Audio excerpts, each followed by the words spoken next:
মনে হয় না আমি বাংলাদেশে এত ভালো প্যাট্রিয়টিক দেশাত্মবোধক গান খুব একটা দেখেছি। কেমন আছেন বন্ধুরা? আজকের ভিডিওতে আমি আপনাদের সাথে শেয়ার করব বাংলাদেশ জনপ্রিয় অভিনেত্রী পপির সেরা 7টি সিনেমার নাম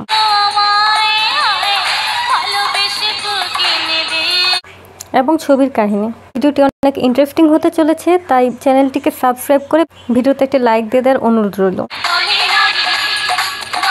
বন্ধুরা, আমার নতুন চ্যানেল, আপনারা বেশি বেশি লাইক দিলে আমি আরও ভালো কন্টেন্ট বানানোর উৎসাহ পাবো। চলচ্চিত্র অভিনেত্রী পপির পুরো নাম হচ্ছে সাদিকা পারভিন পপি। আপনারা অনেকেই হয়তো জানেন না, তার প্রথম করা চলচ্চিত্র হচ্ছে কুলি। তিনি কুলি চলচ্চিত্রের মাধ্যমে বাংলা চলচ্চিত্রে অভিষেক করেন। পপির প্রথম চলচ্চিত্রে তার সাথে অভিনয় করেছিলেন বাংলাদেশের স্বনামধন্য নায়ক ওমর সানি। বেশি কথা না বাড়িয়ে এখন আমি সরাসরি লিস্টে চলে যাব। আমার লিস্টে 7 নম্বর মুভিটা হচ্ছে এই মন তোমাকে দিলাম।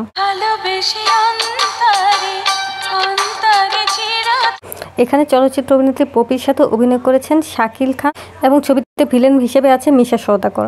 এটা একটি রোমান্টিক প্রেমের মুভি।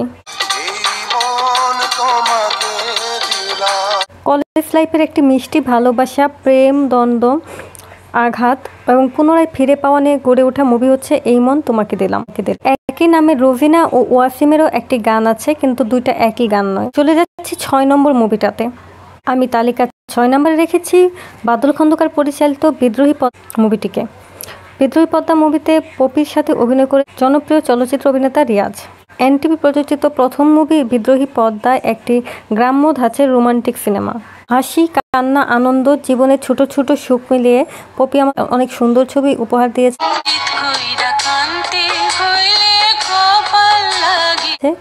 আর মুভিতে রিয়াজ পপি দুজনের অভিনয় প্রশংসনীয় ছিল।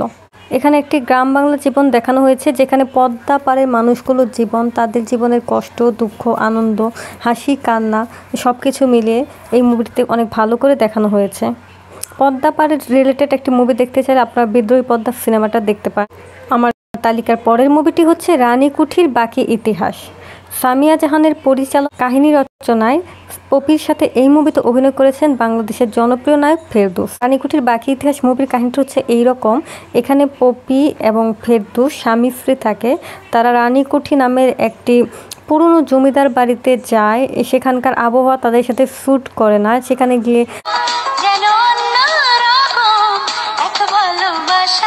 তার স্ত্রী বিভিন্ন ধরনের অতি প্রাকৃত ব্যাপার স্যাপার লক্ষ্য করতে থাকে। তো এখানে আসার পরে তাদের জীবনের যে পরিবর্তনটা হয় সেটার উপরে মুভি হচ্ছে রানীকুঠির বাকি ইতিহাস। মিস্ট্রিক্যাল থ্রিলার কিছু দেখতে চাইলে এই মুভিটা দেখতে পারেন। একটি বেশ ভালো দেখার মতো মুভি হচ্ছে রানীকুঠির বাকি ইতিহাস। আমার তালিকার সেরা 4 নম্বর মুভিটি হচ্ছে পপির মুভি বস্তির রানী সুরিয়া। এটা একটি চলচ্চিত্রের ওপেন এয়ার সিনেমা, তবে আপনারা অবশ্যই কভারের উপরে যাবেন না। এটা একটা অসাধারণ ভালো সিনেমা। মুভিতে পপির নাম থাকে সুরিয়া। তিনি একজন লেডি গ্যাংস্টার থাকেন, যিনি ঢাকা শহরের একটি বস্তি চালান। আর অপরদিকে শাকিব খান থাকে একজন নেইব টাইপের ক্যারেক্টার, যিনি ঢাকা শহরের কোনো ভাও বোঝে না। ঢাকা শহরের এসে তিনি ফেঁসে যান।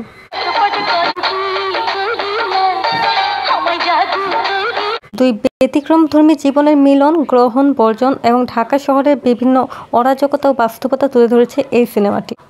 পপির ভালো অভিনয় দেখতে চাইলে এবং একটি রোমান্টিক সিনেমা দেখতে চাইলে এখনই দেখে নিন বস্তির রানী সুরিয়া। মুভিতে শাকিব খান ও পপি দুজনের অভিনয় প্রশংসনীয় ছিল। আমি 3 নম্বরে রেখেছি পপির কুলি মুভিটিতে।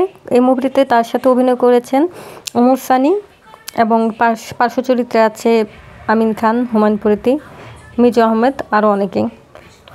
এই মুভির কাহিনীটা অনেকটা এইরকম যে ওমর সানিটাতে একজন কুলি থাকে। তিনি একজন বড় লোকের মেয়েকে পটানোর জন্য সবসময় বড় লোকের অ্যাক্টিং করে চলেন এবং একটা বড় লোকের মেয়েকে বিয়েও করে ফেলেন।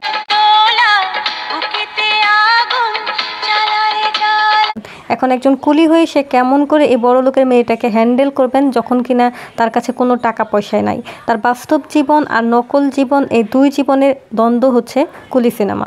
মুভিটিতে সম্পূর্ণ বাঙালি এসেন্স আছে। একটি পরিপূর্ণ বাংলা মুভি দেখতে চাইলে কুলি মুভিটা দেখে ফেলেন। আর এই মুভির আকাশেতে লক্ষ্যতারা গানটি অনেক হিট হয়েছিল, যেটার বর্তমানে আরেকটি নতুন সংস্করণ তৈরি করেছে তাসনিয়া ফারিন। বন্ধুরা, এখন আমি আপনাদের সাথে শেয়ার করব পপির সেরা 2টি সিনেমা। এই ব্যতিক্রমধর্মী মুভি দুইটি একে অপরকে কম্পিটিশন দেয়, যেখানে একটি মুভি হচ্ছে টোটালি হাইলি রোমান্টিক আর অপরদিকে আরেকটি হচ্ছে লাইফস্টাইলমূলক সিনেমা, জীবন কথামূলক মুভি। আমার তালিকার পপির 2 নম্বর সেরা সিনেমাটি হচ্ছে গঙ্গা যাত্রা। এটা ইমপ্রেস টেলিফিল্মের মুভি। আপনারা সবাই জানেন যে ইমপ্রেস টেলিফিল্মের মুভিগুলো অনেক ভালো হয়। আমরা যতগুলো ইমপ্রেস টেলিফিল্মের মুভি দেখেছি, যেগুলো শাস্তি বলুন বা রং নাম্বারই বলুন অথবা আমার কাছে জল ওর দারচিনিতে, ইমপ্রেস টেলিফিল্মের মুভি সবসময় আমাদের ইমপ্রেস করার চেষ্টা করে। সেই চেষ্টাকেই বহাল রেখে তৈরি করা হয়েছিল মুভি গঙ্গা যাত্রা। এই মুভির কাহিনীটা খুব টাচি, মন দিয়ে শুনুন। মুভিতে রূপা, যার অভিনয় করেছেন শিমলা, তো রূপা ও তার মেয়ে নিপাকে তার হাজবেন্ড বিক্রি করে দেয় একটা ব্রথেলে, অর্থাৎ হচ্ছে যৌনকর্মী হিসেবে। তো রূপাকে যখন তার মেয়ে নিপার সামনে কিছু করতে বাধ্য করতে বলা হয়, তখন সে বাধ্য হয়ে সুইসাইড করে, আত্মহত্যা করে তার মেয়েকে সাথে নিয়ে।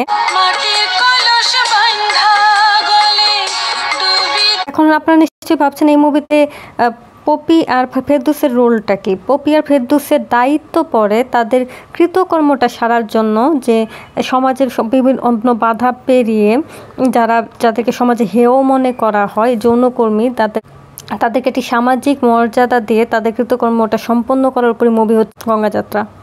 এটি একটি পুরস্কারপ্রাপ্ত সিনেমা। মুভিটা আপনারা অবশ্যই দেখবেন, আপনাদের অনেক ভালো লাগবে। তোরা চলে যাচ্ছে শেষ মুভিটিতে। আর আমার ভিডিওটা যদি আপনাদের ভালো লাগে প্লিজ একটা কমেন্ট করবেন। 1 নম্বর স্থানে আমি যে মুভিটা রেখেছি সেটি হচ্ছে রিয়াজ ও পপির করা মুভি বিদ্রোহ চারিদিকে।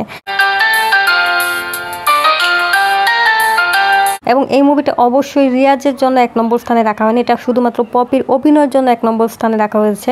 এতে পপি একজন এমন মেয়ের অভিনয় করেছে যিনি সমাজের বাস্তবতা থেকে, সমাজের অন্যায় থেকে বেঁচে থাকার জন্য নিজেকে ছেলে সাজিয়ে রাখে, যে কিনা নিজে অত্যাচারিত হয়। পরবর্তীতে সে অন্যান্য মানুষকে অত্যাচার থেকে বাঁচানোর জন্য নুরির থেকে নূর মোহাম্মদ হয়ে যায়। নূর মোহাম্মদ নামটা আমাদের দেশের বীর শ্রেষ্ঠ নূর মোহাম্মদের থেকে ইন্সপায়ার্ড বলে মনে হয়েছে। আমার পার্সোনালি মনে হয়েছে পপি রেবেলিয়ন টাইপের মুভি ভালো করতে পারে, সেটা বিদ্রোহ চারিদিকেই অথবা বস্তি রানী সুরি।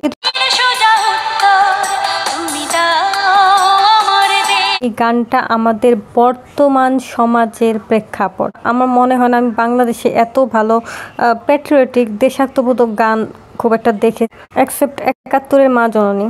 প্রয়াত পরিচালক মোহাম্মদ হান্নান পরিচালিত পপির করা এই মুভিটা আপনাকে ইমপ্রেস করবেই। শেষ করছি আজকের ভিডিওটি। বন্ধুরা, যদি ভিডিওটি ভালো লাগে তাহলে চ্যানেলটি সাবস্ক্রাইব করে একটি লাইক করে দেওয়ার অনুরোধ রইল। সবাই ভালো থাকুন, সুস্থ থাকুন। পপির পছন্দের মুভিটি আপনার কমেন্টে জানান। আল্লাহ হাফেজ।